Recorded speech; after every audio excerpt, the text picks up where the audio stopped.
7 సార్లు క్లీనెస్ట్ సిటీగా అవార్డు. కానీ ఇదే రోజు ఒక భయంకరమైన విషాదం చోటు చేసుకుంది. అదే ఇండోర్ సిటీ. త్రాగునీటి పైపుల్లోకి మురుగునీళ్లు కలవడంతో సుమారు 8 మంది పైగా ప్రాణాలు కోల్పోయారు. ఇంకా చాలా మంది అనారోగ్యానికి గురయ్యారు. ఇండోర్లోని భాగీరథ్పురాలో ఈ ఘటన చోటు చేసుకుంది. మధ్యప్రదేశ్ సీఎం మోహన్ యాదవ్ ఇండోర్ కమిషనర్ని రిమూవ్ చేశారు. అడిషనల్ కమిషనర్ని సస్పెండ్ చేశారు. అలాగే మంత్రి కైలాస్ విజయ్ వర్గియ ఈ సమస్యను 2 రోజులలో పూర్తి చేశామని హామీ ఇచ్చారు. కానీ అప్పటికే ప్రాణాలు కోల్పోయాయి. ప్రతిపక్ష పార్టీ సమాజ్వాదీ నేత అఖిలేష్ యాదవ్ బీజేపీపై తీవ్ర విమర్శలు చేశారు.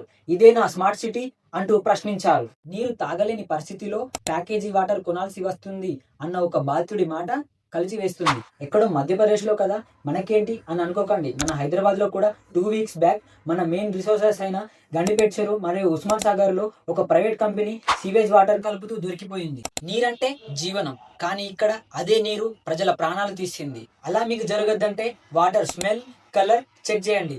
ఇంకా అనుమానం వస్తే వాటర్ని బాయిల్ చేసుకొని తాగండి.